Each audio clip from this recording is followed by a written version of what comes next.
speeches from some of the leaders that you've mentioned. And of course, I saw what the Honorable Kamket said, and also the Honorable Oscar Sudi. The truth is that we know now that they understand that this thing, it is irreversible now. The damage that this government has done to its own reputation is irreversible. They know that there is very little that can be done between now and 2027 to reverse the fortunes of this regime. So you can see that they have become irritated, agitated. The young Kenyans on social media have succeeded in getting under their skin.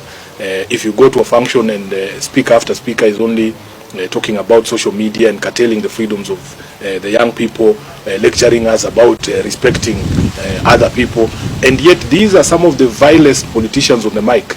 They themselves cannot show you the respect that they want other people to show them. So for me, it is the clearest indication, and I want Kenyans to take confidence in the strength of our constitution to defend itself. Nobody can stand somewhere and tell us they will manufacture another president for 24 years. It will not happen. Honorable Kamket should be told it will not happen. This is not 1980. This is not the generation that they used to sell fear to. The Kenyan of today is a Kenyan who understands the constitution, their rights. They know for a fact that you cannot impose yourself on Kenyans. I am telling you, the only way for any elected leader to win re-election is to do the things you promise to do for Kenyans, is to make the lives of Kenyans better. Now that they understand that it is going to be impossible for them to deliver on any of the promises that would make Kenyans look at them favorably, they are now openly threatening to violate the constitution and the rights of Kenyans and to try and force themselves upon the people. As a person who was in the campaigns in 2022, when we were being backed by a sitting president, these are not strange pronouncements. They are very familiar, because there are people in our camp who used to speak the way Kina Kamket are speaking and telling the country, oh, hii kitu imeenda, oh, there's nothing you can do, tutanyorosha wewe, hatuwezi kuachia mwizi. But I'm telling you, with the sort of anger that Kenyans have, the day a Kenyan is given a ballot paper like this, once he crosses against your name and puts it in the ballot box, that's the end of the day. That's the end of everything. So I want to assure Kenyans that this just stamping should not scare anybody. Just come out and express yourself. Speak, because this constitutional freedoms that we enjoy, they were very hard fought. They were fought for by blood and sweat. You know, you can see that there's a lot of nostalgia from the old Kanu hawks to go back to those days where you could just abduct someone and throw them into a prison without trial. But at least that was the law then. It was legal. There was a law that backed that detention without trial.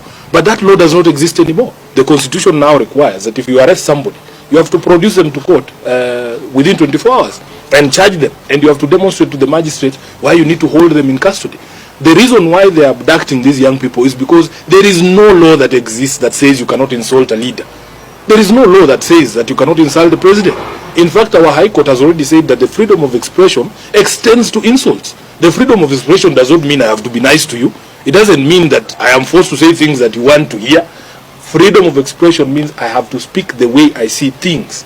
And instead of them addressing, why are Kenyans so angry? How did we get here? Because after the president was elected in 2022, by all accounts, William Ruto was one of the most popular politicians in the country. What did he do in the intervening period to lead to a place where he's being insulted left, right, and center?